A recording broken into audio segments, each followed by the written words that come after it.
Hari ini sepanjang hari saya berkhotbah tentang menjunjung tinggi sebuah hubungan. Di ibadah pertama saya menyampaikan tentang Abraham dan Lot. Di ibadah kedua ini saya menyampaikan tentang Ruth dan Naomi. Dan nanti di ibadah ketiga saya menyampaikan tentang Daud dan Yonatan. Di dalam masa sekarang ini, di zaman ini, hubungan ya menjadi semakin dangkal. Orang-orang menjadi semakin individualis, sibuk, pace kehidupan. Begitu cepat, banyak sekali yang harus dilakukan, banyak sekali yang harus diprioritaskan. Sehingga anak Tuhan, orang percaya harus berhati-hati di dalam hubungan yang Tuhan berikan di kanan kiri kita, yang seharusnya mendatangkan berkat. Dan Tuhan ajarkan bagaimana kita sebagai orang percaya menjunjung tinggi sebuah hubungan. Dan kita akan belajar sama-sama dari kitab Rut pasal yang pertama. Kitab Rut pasal yang pertama. Dan kita akan sama-sama lihat keseluruhan daripada ayat ini. Pasal ini maksud saya ya. Dari pasal ini. Saya rangkum sedikit dari ayat yang pertama sampai ayat yang ke-6. Nanti kita akan mulai baca di ayat yang ke-7. Saudara, di masa itu bangsa Israel sedang mengalami kesukaran. Dan sebelum masuk ke kitab Rut pasal yang pertama ini, di hakim-hakim ayat yang terakhir, Anda geser sedikit naik, pada zaman itu tidak ada raja di antara orang Israel, setiap orang berbuat apa yang benar menurut pandangannya sendiri. Masa yang kelam saudara, masa yang sukar, masa yang jahat, masa gelap di mana Israel melakukan semua apa yang mereka mau, menurut kehendak mereka. Dan di saat itu pun ditemukan ada orang yang sungguh-sungguh mengikuti Tuhan. Dan surprise, orang yang mengikut Tuhan ini bukan orang Israel. Seorang wanita bangsa Moab. Bukan orang Israel. Karena Israel sudah ikut kehendaknya semaunya sendiri. Ini pesan Tuhan. Tuhan bisa pakai siapapun. Latar belakang seperti apapun saudara, Tuhan bisa memakaimu, katakan amin. Dan Rut yang adalah kebangsaan Moab ini ditemukan dia sungguh-sungguh mengikuti Tuhan. Dia menjadi teladan di dalam kitab Rut ini, menjadi orang yang menjunjung tinggi sebuah hubungan. Bahkan dari keturunan Rut ini lahir Raja Daud. Dari keturunan ini diurut lahirlah Sang Mesias, Yesus Kristus. Dipakai Tuhan secara luar biasa. Nah pada waktu itu Israel sedang mengalami kelaparan. Dan ada seorang pria, dia pergi dari tanah Israel, namanya Elimelek. Dia pergi dari Israel, dia pergi ke Moab karena terjadi kelaparan. Dan bersama dengan keluarganya di sana ada 2 orang anak mengambil menantu perempuan Moab. Yang satu namanya Rut. Nah si Rut ini kemudian Elimelek ini meninggal, sisalah anaknya Mahlon dan Kilyon. Dan kemudian Mahlon dan Kilyon pun meninggal. Matilah mereka dan sisalah Naomi dan kedua orang menantunya. Ini latar belakangnya. Saudara mengikuti saya? Dan di saat itu Naomi bersama dengan 2 menantunya ini terjadi percakapan dimulai daripada ayat yang ke-7. Kita akan lihat sama-sama, kita baca ayat yang ke-7 dan kita berhenti sampai ayat yang ke-9. Maka berangkatlah ia dari tempat tinggalnya itu bersama-sama dengan kedua menantunya. Ketika mereka sedang di jalan untuk pulang ke tanah Yehuda, berkatalah Naomi kepada kedua menantunya itu, "Pergilah, pulanglah masing-masing ke rumah ibunya. Tuhan kiranya menunjukkan kasih-Nya kepadamu seperti yang kamu tunjukkan kepada orang-orang yang telah mati itu dan kepadaku. Kiranya atas karunia Tuhan kamu mendapatkan tempat perlindungan masing-masing di rumah suaminya." Lalu diciumlah mereka, berhenti di sana. Berhenti di koma. Naomi bilang sama 2 menantunya, "Saya akan pulang ke bangsa saya akan pulang ke Yehuda." Dan dia katakan kepada menantunya untuk ya sudah kalian tinggal saja, saya mau pulang. Dan waktu itu kita perhatikan sama-sama di ayat yang ke-8. Naomi bilang, pergilah pulanglah masing-masing ke rumah ibunya. Tuhan kiranya menunjukkan kasih kepadamu. Garis bawahi kiranya. Garis bawahi kiranya. Di dalam keluarga, di dalam rumah, kiranya menunjukkan doa. Di dalam sebuah keluarga dan rumah harusnya ada doa. Dan ada berkat yang diucapkan oleh orang-orang di dalam rumah. Dan inilah yang dilakukan Naomi. Naomi berkata, kiranya Tuhan menunjukkan kasih-Nya kepadamu. Dia mengatakan prayer and blessing. Doa dan berkat. Bapak, Ibu, Saudara, mulailah setiap hari di dalam keluarga sebelum aktivitas dimulai. Ada doa yang dipanjatkan. Orang tua yang memberkati anak-anaknya. Dan juga anak-anak yang menaikkan doa untuk Tuhan memberkati orang tuanya. Di dalam rumah harus ada doa dan ada berkat yang diucapkan. Harus ada mesbah yang dibangun. Amin. Ini yang pertama saya lihat Naomi sebagai umat Tuhan melakukan itu. Dia katakan kepada menantunya, kiranya kasih Tuhan kepadamu. Seperti yang kamu tunjukkan kepada orang-orang telah mati itu kepadaku. Kiranya atas karunia Tuhan kamu mendapatkan tempat perlindungan. Dan yang kedua garis bawahi tempat perlindungan. Saya cari terjemahan lainnya. Tempat perlindungan ini adalah rumah. Adalah home. Tempat perlindungan masing-masing di rumah suaminya. Berkata di dalam rumah ini anggota-anggota keluarga bisa beristirahat. Di dalam rumah ini keluarga mendapat damai dan mendapat ketenangan. Di rumah ini jiwa kita bisa tenang. Tenang bukan karena keadaannya baik-baik aja. Tenang bukan karena tidak ada masalah. Tapi seharusnya dengan Tuhan hadir di tengah-tengah keluarga kita. Rumah di dalam segala situasi bisa membuat kita beristirahat. Yang percaya katakan amin. Tempat perlindungan. Di mana setiap orang di tempat ini selalu menanti-nanti. Kalau pulang kantor jam 5 atau selesai kantor jam 6. Selalu menanti-nanti ini jamnya saya pulang ke rumah. Seneng gitu loh pulang ke rumah. Ya. Tapi kalau ada di tempat ini Bapak Ibu yang kalau udah jam pulang kantor. Kayaknya aduh saya pulang ke rumah saya tambah pusing. Aduh saya gak pengen pulang ke rumah. Tuhan mau lakukan sesuatu dalam kehidupanmu hari ini. Tuhan mau pulihkan dan Tuhan mau restore. Agar rumah menjadi tempat perlindungan. Masalah bisa tetap ada. Konflik belum selesai. Tapi Tuhan katakan rumah seharusnya menjadi tempat perlindungan. Tapi Anda pertama-tama harus mengerti dulu. Bahwa hubungan yang dijunjung tinggi yang akan membawa damai itu. Bukan lepas dari masalah. Bukan konfliknya selesai, tapi pertama-tama Tuhan mau kita menjunjung tinggi sebuah hubungan. Sehingga mau masalah ada, mau konflik ada. Suatu kita menjunjung tinggi sebuah hubungan, maka damai itu tetap di dalam hati kita.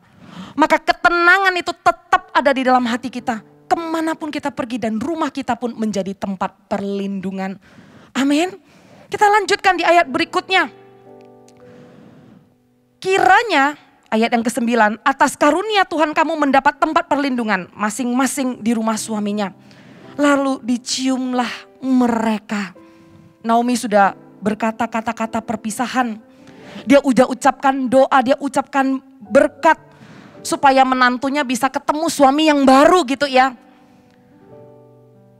Dan dia gak mau kalau menantunya ikut dia susah. Naomi mengalami kesulitan dalam kehidupannya. Dia pergi dari tanah Israel komplit, pulang menjadi janda. Pulang dia broken, pulang dia sudah menjadi miskin gak punya apa-apa. Dan di saat Naomi mengalami kesulitan itulah hubungannya diuji. Di ibadah pertama, Saya berkhotbah tentang Abraham dan Lot di mana hubungan diuji waktu kelimpahan. Waktu Abraham dan Lot sama-sama lagi kaya raya, lagi melimpah dan terjadi pertengkaran. Dan di ibadah ini hubungan diuji waktu terjadi kesesakan. Waktu Naomi di dalam keadaan yang broken, di dalam keadaan kehilangan semuanya, di saat itu hubungannya diuji. Mari kita lihat, tokoh ini dicatat di dalam Alkitab dan tokoh ini menunjukkan teladan bagaimana Ruth dan Naomi menjunjung tinggi sebuah hubungan. Ditunjukkan dari sikap mereka. Kita akan belajar sama-sama sikap seperti apa yang mereka tunjukkan yang kita bisa adopsi, kita bisa catat baik-baik. Saya lanjutkan, kita bisa dapatkan poinnya dari ayat yang ke-10 sampai ke-18. Kita lihat kembali firman Tuhan Rut pasal yang pertama, ayat yang ke-9 setengah tadi yang koma, kita lanjutkan sampai 18. Sampai kepada komanya, ya ini dia. Tetapi mereka menangis dengan suara keras dan berkata kepadanya, tidak, kami ikut dengan engkau pulang kepada bangsamu. Tetapi Naomi berkata, pulanglah anak-anakku, mengapakah kamu turut dengan aku? Bukankah tidak akan ada lagi anak laki-laki yang kulahirkan untuk dijadikan suamimu nanti? Pulanglah anak-anakku, pergilah. Sebab sudah terlalu tua untuk aku bersuami. Seandainya pikirku ada harapan bagiku. Dan sekalipun malam ini aku bersuami, bahkan sekalipun aku masih melahirkan anak laki-laki, masakan kamu menanti sampai mereka dewasa? Masakan karena itu kamu harus menahan diri dan tidak bersuami? Janganlah kiranya demikian. Anak-anakku, bukankah jauh lebih baik, lebih pahit yang aku alami daripada kamu? Sebab tangan Tuhan teracung terhadap aku. Menangis pula mereka dengan suara keras, lalu Orpah mencium mertuanya lalu meminta diri. Tetapi Rut tetap berpaut padanya. Berkatalah Naomi, telah pulang iparmu kepada bangsanya dan kepada para allahnya. Pulanglah mengikuti iparmu itu. Tetapi kata Rut, janganlah desak aku meninggalkan engkau dan pulang dengan tidak mengikuti engkau. Sebab kemana engkau pergi, kesitulah juga aku pergi. Dan di mana engkau bermalam, di situ juga aku bermalam. Bangsamulah bangsaku dan Allahmulah Allahku. Di mana engkau mati, aku pun mati di sana. Dan di sanalah aku dikuburkan. Beginilah kiranya Tuhan menghukum aku. Bahkan lebih daripada itu, jikalau sesuatu apapun memisahkan aku dari engkau. Selain daripada maut. Ayat yang terakhir 18, ketika Naomi melihat bahwa Rut berkeras untuk ikut bersama-sama dengan dia, berhentilah ia berkata-kata kepadanya. Kita berhenti di sana, perhatikan sebentar. Saat Naomi sudah mengucapkan berkat dan katakan, udah kamu pergi saja. Supaya kamu punya tempat perlindungan dengan suami-suamimu. Menangis mereka. Di saat hubungan mereka diuji. Tidak salah Orpah setelah mencium mertuanya dan lalu dia pergi. Tidak salah saudara. Tapi ada satu yang dilakukan oleh Rut. Dia tinggal dan dia bersikeras tidak meninggalkan. Dan di saat ada kesesakan hubungan itu diuji. Ada satu hal Anda catat baik-baik, yang pertama. Mereka menunjukkan kesetiaan. Yang pertama kesetiaan, loyalty. Kesetiaan adalah orang yang terus bersama dengan Anda. Baik itu di masa yang tidak enak atau di masa menang. Kemenangan atau kesesakan, orang ini memilih. Aku akan terus bersama denganmu. Dan itulah yang dilakukan oleh Rut. Dan saya tahu setia adalah salah satu dari buah roh. Dan kalau kita lihat di Mazmur, sering sekali setia ini dipadukan dengan kata kasih. Kasih setia Tuhan. Kasih setia Tuhan. Dan saya lihat kasih dan setia bukan sekedar perkataan. Tapi kasih dan setia adalah sebuah tindakan. Adalah sebuah action yang bisa ditunjukkan dari keputusan yang diambil. Orang bisa mengatakan dirinya baik, tapi orang yang setia susah ditemukan. Begitulah kata Amsal. Orang yang setia seperti Rut mengatakan kepada mertuanya, aku tidak akan meninggalkan engkau. Dan sekiranya aku ini juga dihukum kalau sampai aku terpisah dari engkau. Dia begitu sungguh-sungguh dengan kesetiaannya. Dan kesetiaan ini salah satu dari buah roh Bapak Ibu Saudara. Baiklah kita pegang erat-erat di dalam hubungan belajarlah untuk setia. Belajarlah untuk setia. Di dalam buah roh yang 9 itu ada kasih, ada setia. Saya percaya orang yang sudah percaya kepada Tuhan Yesus, 9 buah roh itu ada dalam kehidupan kita, katakan amin. Kenapa? Sewaktu kita percaya kepada Tuhan Yesus, rohnya secara penuh masuk ke dalam kita. Segala kepenuhan Tuhan masuk ke dalam kita. Kepenuhannya masuk ke dalam kita. Artinya kalau 9 roh itu adalah roh Tuhan itu gak cicil, gak bagi-bagi. Oke, kasih, sabar, murah hati itu dulu. Tapi saya percaya sebagai orang percaya, waktu kita percaya kepada Yesus, segala kepenuhan 9 buah roh itu sudah ada di dalam kita. Tinggal kita kelola baik-baik, ada di dalam kita. Kadang pengalaman-pengalaman yang membuat kita lupa mempraktekkan buah roh itu. Buah roh itu sudah ada. Dan saya mau katakan agar Anda tahu, Anda tidak mengatakan, iya saya kurang sabar dibandingkan dia. Betul. Iya dia itu tipe setia, gua ini gimana ya. Saudara, kita semua ini sudah ada bibit setia di dalam kita.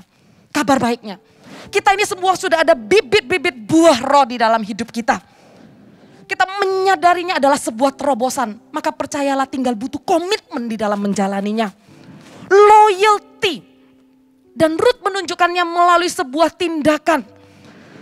Dan lihatlah, sewaktu kita setia ada penghargaan dari Tuhan.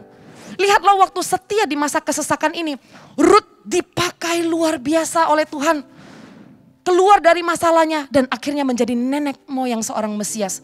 Kita buka satu ayat tambahan, Amsal pasal 20 ayat 6.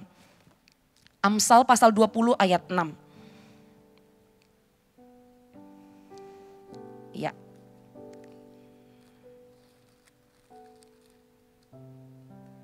Nah, kita baca sama-sama ya. Yang sudah temukan, ya di depan juga ada. Dengan suara yang terbaik, Amsal 20 ayat yang ke-6. 3, 2, 1. Banyak orang menyebut diri baik hati, tetapi orang yang setia siapakah menemukannya? Saya tahu suara jemaat bisa lebih luar biasa dari ini lagi. Ini akan terjadi dalam hidupmu menjadi orang-orang yang setia, amin. Kita baca sekali lagi. 1, 2, 3. Banyak orang menyebut diri baik hati, tetapi orang yang setia siapakah menemukannya? Orang baik hati ada. Orang baik hati juga bisa karena sopan santun, nice, kind. Tapi orang yang setia diuji waktu masa-masa enggak enak. Kita bisa baik sama orang sewaktu orang baik sama kita. Ada orang suka bilang begini, kalau kamu baik, aku lebih baik lagi. Kalau kamu baik, kepala juga aku kasih. Pertanyaannya, kalau enggak baik,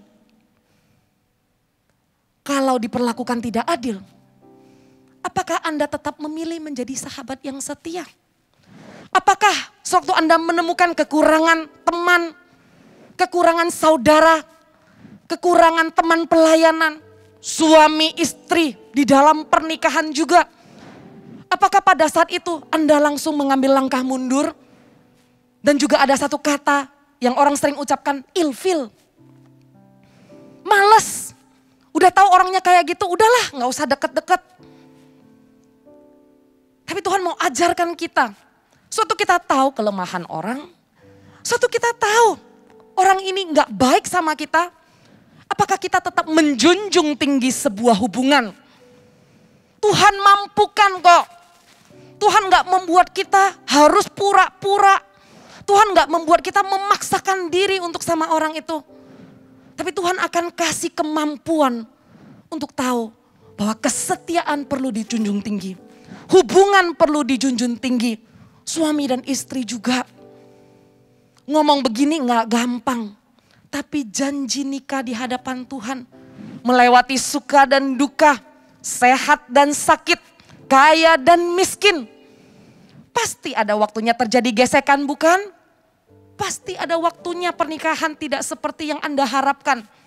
Pasti ada waktunya salah satu salah. Bisa juga sampai terjadi keretakan, dikecewakan. Di saat itulah hubungan diuji. Dan di dalam Tuhan, Tuhan selalu bawa damai sejahtera. Dan saya percaya Tuhan pasti akan pulihkan. Saudara, lawan kata dari kesetiaan ini adalah menyerah. Lawan kata dari kesetiaan ini adalah cari jalan keluar shortcut. It doesn't work out. Nggak bisa lagi. Cukup. Saya menyerah. Saudara, jangan menyerah. Jangan menyerah. Karena masih ada harapan. Karena masih ada setitik terang di sana. Biarlah kita bukan hanya baik hati, tapi setialah. Jangan menyerah di dalam pernikahan. Jangan berpisah oleh karena Anda ngerasa gak cocok lagi. Ini bukan masalah cocok-cocokan. Tapi ini adalah masalah janji di hadapan Tuhan. Untuk tetap bersama-sama sampai maut memisahkan. Amin. Pastilah ada sukat duka di dalam sebuah hubungan. Apalagi suami istri, keluarga. Justru sama orang yang paling dekat, hubungan itu paling diuji. Kalau orang yang gak terlalu dekat, teman yang hanya oke, papasan gitu ya. Sesekali ketemu, gak terlalu diuji. Tapi kakak adik, suami istri, orang tua anak, diuji. Janganlah sampai menyerah. Janganlah sampai tidak mau berbicara berbulan-bulan. Mari ingat, loyalty. Hubungan diuji sewaktu kesesakan. Apakah kita tetap setia? Setia dalam apa sih sebenarnya dari tadi saya ngomong? Setia dalam mengasihi. Karena kasih setia Tuhan terlebih dahulu dinyatakan dalam kita. Karena kasih Tuhan yang menyelamat kita. Dan kesetiaan Tuhan yang membuat kita bisa berjalan di dalam keselamatan itu. Pertama, Tuhan mengasihi kita. Dan seterusnya sehari-harinya Tuhan setia. Kalau Tuhan tidak setia, saya nggak ada di tempat ini saudara. Anda juga tidak ada di tempat ini. Sewaktu saya nggak setia, Tuhan tetap setia. Sewaktu saya tidak menyenangkan hati Tuhan, Tuhan tetap ada di sana mengasihi saya. Sewaktu saya tidak dekat dengan Tuhan, Tuhan selalu dekat dengan saya. Bukankah demikian juga dengan saudara sekalian? Bukankah demikian dengan Bapak Ibu? Tuhan sudah terlebih dahulu menunjukkan kesetiaannya. Maka Tuhan juga akan mampukan Anda menunjukkan kesetiaan kepada orang-orang di sekeliling. Biarlah hubungan tidak menjadi tipis dengan orang-orang yang sudah taruh di orang-orang yang Tuhan sudah taruh dalam kehidupan kita. Tidak jadi tipis, tapi junjung tinggilah sebuah kesetiaan. Dan waktu Rut mengatakan tidak, sekali-kali aku tidak akan meninggalkan engkau. Naomi menjelaskan lagi. Dulu di kebudayaan Israel, kalau anaknya meninggal dan ada anak lain, maka menantunya akan menikah dengan anak yang lain lagi. Terus Naomi bilang, saya cuma punya 2 anak, saya gak punya anak lagi. Kalaupun sampai saya punya anak, masa mau tunggu anak ini sampai gede? Gitu ya. Sudah, kalian pergi saja. Dari sini.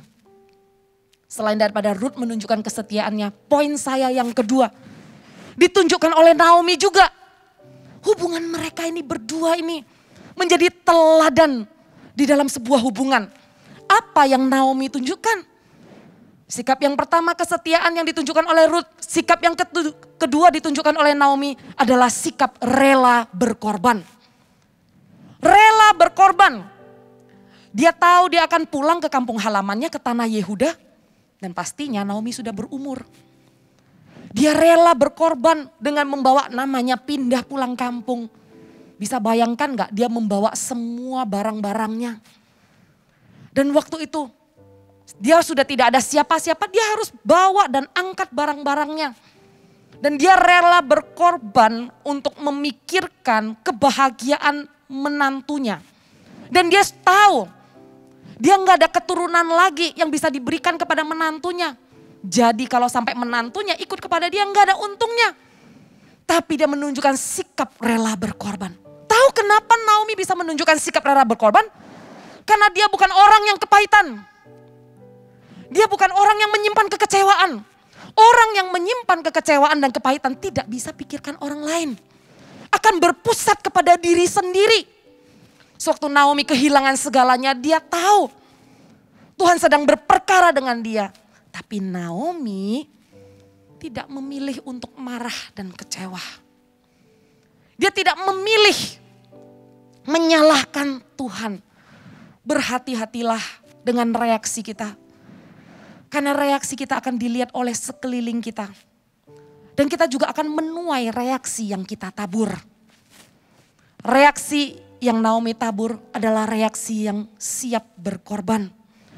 Dia tidak dikontrol oleh kekecewaannya. Dia tidak memilih pahit. Dia memberikan dirinya untuk memberkati menantunya. Pergilah, jangan ikut sama aku. Nah kemudian apa yang Naomi tuai? Naomi rela berkorban, maka dia juga tuai dari menantunya yang memberikan dirinya dan berkorban untuk Naomi juga. Sesudah Naomi ngomong begitu, Orpa menciumnya. Dan kemudian Orpa pergi. Tapi Rut sekali lagi dia tetap tinggal dan dia tidak mau pergi. Karena Rut melihat Naomi menunjukkan sikap rela berkorban. Orang belajar lebih cepat dari contoh daripada kata-kata. Naomi adalah umat Tuhan orang Israel. Rut bukan orang Israel, orang Moab. Dia bukan orang yang percaya kepada Tuhan Israel. Tapi oleh karena Naomi menunjukkannya dari sikap. Dari tindakan yang berbicara lebih kencang daripada kata-kata. Dalam kehidupan kita juga seperti itu. Orang lebih melihat sikap orang Kristen seperti apa. Daripada hanya kata-kata saja. Daripada hanya menyampaikan kesaksian-kesaksian orang-orang. Tapi diri sendiri tidak memberikan contoh dan teladan yang baik. Tidak akan berbicara dalam kehidupan orang lain. Dan waktu Rut melihat Naomi menunjukkan teladan, sikap yang baik, rela berkorban. Padahal yang ditimpa masalah ini Naomi kehilangan suami, kehilangan 2 anak. Tapi pada saat itu pun dia masih bisa pikirkan kebahagiaan menantunya. Dia gak mikir kalau kalian berdua pergi, saya bagaimana? Dia gak mikirkan saya bawa barangnya gimana. Tapi pada saat dia udah sedih, dia masih punya ruang. Itu dia saudara. Orang yang menjunjung tinggi sebuah hubungan sangat teruji di masa kesesakan. Sudah kepepet masih bisa mikirin orang. Udah susah, nggak melulu berpusat sama diri sendiri. Untuk itu saat kita susah, sebenarnya Tuhan sedang mau membawa kita naik level.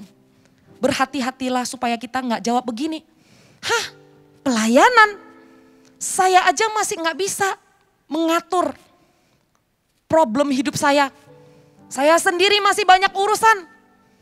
Saya sendiri masih belum dapat jawaban doa. Berhati-hatilah supaya kita tidak mengatakan dan melontarkan kata-kata yang seperti itu. Karena kenapa? Di saat kesesakan, hubungan kita sama Tuhan diuji. Di saat kesesakan, iman kita bukan teori. Tapi adalah sebuah tindakan. Apakah kita tetap mau menunjukkan sikap yang melayani? Memikirkan orang lain, tidak mementingkan diri sendiri. Karena orang yang mendahulukan kepentingan orang lain dan tidak berpusat pada diri sendiri. Orang ini adalah calon-calon orang yang dipakai Tuhan secara luar biasa. Lebih daripada apa yang kamu bisa bayangkan dari situasimu sekarang. Tuhan akan pakai dan Tuhan akan bawa keluar dari masalah. Biarlah ada sikap rela berkorban. Dan Rut sangat care sama Naomi. Dia tinggalkan kampung halamannya. Dia yang adalah orang Moab, gak pernah tahu Israel, tanah Yehuda seperti apa. Dia bilang, saya ikut. Wah, resiko juga. Kenapa resiko saudara? Karena Moab dan Israel tidak terlalu akur. Karena Moab ini bukan umat pilihannya Tuhan. Sehingga kedua ini enggak punya relationship, enggak punya hubungan yang baik. Jadi bagi Rut untuk mengambil keputusan, baik saya ikut ke tanah Yehuda, itu adalah tanah yang asing. Tanah yang dia tidak pernah tahu sama sekali. Dan bisa-bisa di sana dia bisa diperlakukan tidak baik. Karena orang Israel tidak baik dengan orang Moab. Tapi Naomi menuai apa yang dia tabur. Karena Naomi rela berkorban, maka juga dia tuai apa yang dia tabur. Ruth juga rela berkorban. Ruth katakan, saya siap. Saya berangkat dari kampung halaman saya Moab. Saya akan tinggalkan semua kenyamanan saya. Saya akan tinggalkan semua yang seharusnya menjadi hak saya. Saya ikut sama mertua saya. Nggak ada garansi sih ya. Nggak ada garansi sampai di Israel nanti ada jaminan apa-apa. Nggak ada jaminan. Tapi dia berangkat juga. Dan kata-kata Ruth ini sangat powerful. Kita lihat baik-baik di ayat yang ke-16. Beginilah kata Ruth. Janganlah desak aku meninggalkan engkau dan pulang dengan tidak mengikuti engkau. Sebab kemana engkau pergi, kesitulah juga aku pergi. Dan di mana engkau bermalam, disitulah juga aku bermalam. Bangsamu lah bangsaku dan Allah mula Allahku. Di mana engkau mati, aku pun mati di sana. Di sanalah aku dikuburkan, beginilah kiranya Tuhan menghukum aku bahkan lebih daripada itu. Jikalau sesuatu apapun memisahkan aku dari engkau selain daripada maut. Dia mengatakan semua sebab dan akibatnya. Dia memberikan seluruhnya, kesetiaannya, rela berkorbannya. Dan yang ketiga, sewaktu Ruth menjunjung tinggi sebuah hubungan, dia menunjukkan sikap kasih tanpa syarat. Ini yang ketiga saudara. Dia menunjukkan sikap kasih tanpa syarat. Dia nggak pikir-pikir dan timbang-timbang apa untungnya. Zaman now ya, semua ditimbang. Untungnya buat saya apa? Saya mengeluarkan usaha seperti ini, timbal baliknya apa? Saya dapat apa? Tapi orang yang menjunjung tinggi sebuah hubungan, orang itu enggak perhitungan, orang itu enggak hitung-hitung. Saya kasih kali ini, lain kali sudah waktunya saya menerima. Sudah cukup saya melakukan. Orang yang menjunjung tinggi sebuah hubungan, orang yang mengasihi tanpa syarat. Loh tapi masa manusia bisa kasih tanpa syarat? Kan cuma Tuhan yang bisa memberikan unconditional love. Saudara, bukankah firman Tuhan mengatakan Bapa kita adalah sempurna dan Tuhan juga mau kita menjadi serupa dengan Dia. Kalau Bapa bisa memberikan kita kasih tanpa syarat, dan kalau kita sudah mencicipinya, kita sudah merasakannya, maka sangat mungkin dan sangat possible. Kita juga bisa memberikan kasih tanpa syarat itu. Ruth melihatnya dari mana? Ruth melihatnya dari Naomi. Makanya Ruth mengatakan bahwa Tuhanmu lah Tuhanku, Allahmu lah Allahku. Di mana engkau mati, aku pun mati di sana. Dia ngomong gak enaknya duluan. Karena gak ada garansi bagi Ruth meninggalkan kampung halamannya semuanya itu. Kenyamanannya gak ada garansi. Dan dia ikut dengan konsekuensi. Dia katakan di sana engkau mati, aku pun mati. Sebuah kasih tanpa syarat ditunjukkan. Di dalam kesesakan ini. Di dalam kesesakan. Bisakah Bapak Ibu Saudara Anda berikan ruang. Berikan ruang untuk Tuhan bekerja. Berikan ruang untuk Roh Kudus mematangkan buah roh kita. Sehingga kita punya kasih lebih kepada orang. Kasih tanpa syarat. Ruth melihat ini dari kehidupan Naomi. Ruth melihat bagaimana Naomi mengasihi Tuhannya.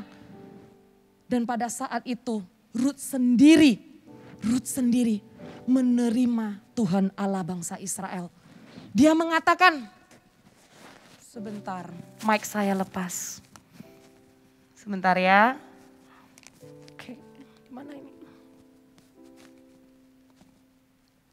Nah sudah. Dia mengatakan, Allahmu lah Allahku. Di tempat ini, apakah ada anggota keluarga yang Anda doakan? Anda doakan supaya mereka juga bisa merasakan damai sejahtera, sukacita, kasih tanpa syarat yang Tuhan berikan dalam hidupmu. Anda berdoa. Biarkan mereka kembali dari jalan mereka yang salah. Biarkan mereka percaya Tuhan, mereka menerima Yesus. apa yang Anda perlu lakukan. Ada waktunya Anda menuai. Ada waktunya Anda berjalan di dalam ketaatan dan menantang mereka. Pa, ma, mau terima Tuhan gak?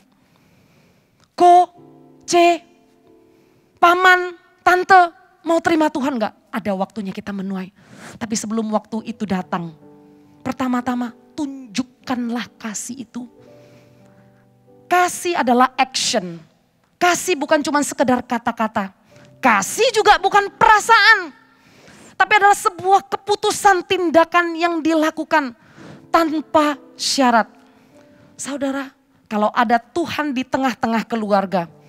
Kalau ada Tuhan di tengah-tengah sebuah hubungan. Mau itu kesesakan, mau itu kelimpahan. Hubungan itu diuji dan semakin lama akan semakin manis. Katakan amin. Dan kasih tanpa syarat ini tidak lepas dari satu tindakan. Yaitu mengampuni. Mengampuni.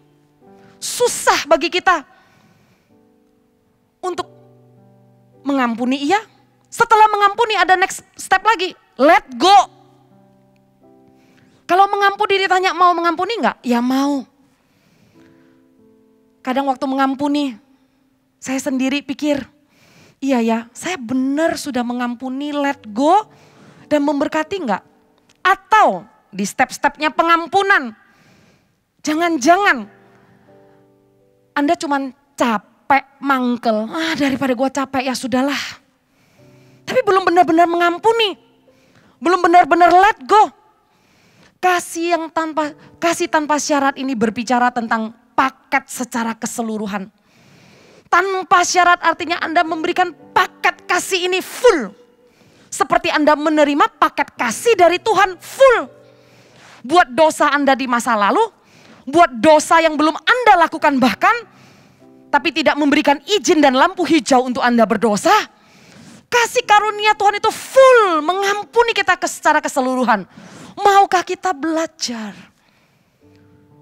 untuk mempraktekkan unconditional love di tengah-tengah hubungan kita, sewaktu diuji di dalam kesesakan?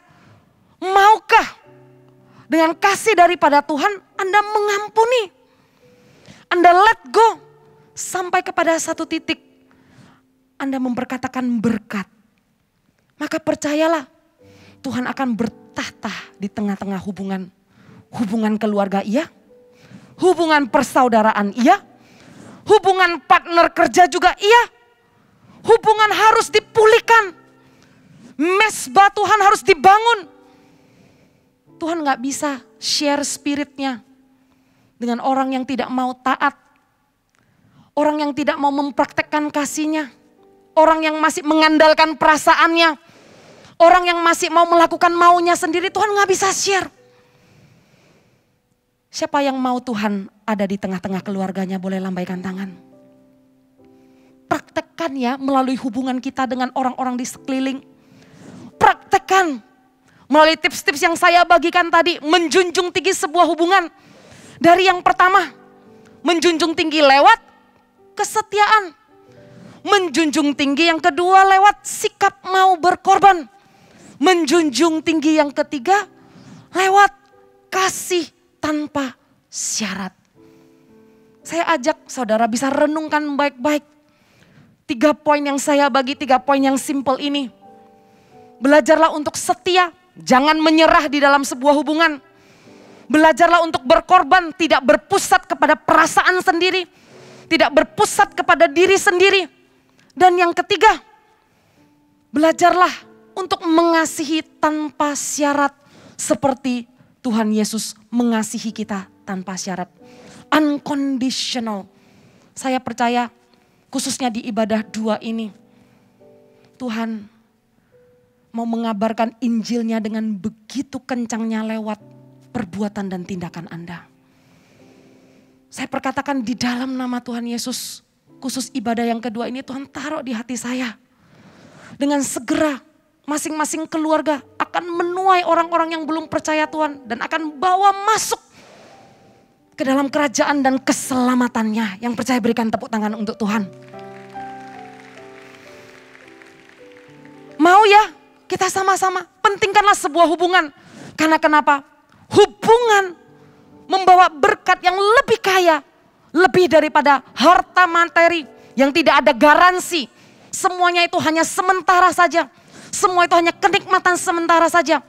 Orang yang memiliki semua harta benda bukanlah orang yang terkaya. Tapi orang yang mempertahankan hubunganlah adalah orang yang paling kaya di hadapan Tuhan. Amin.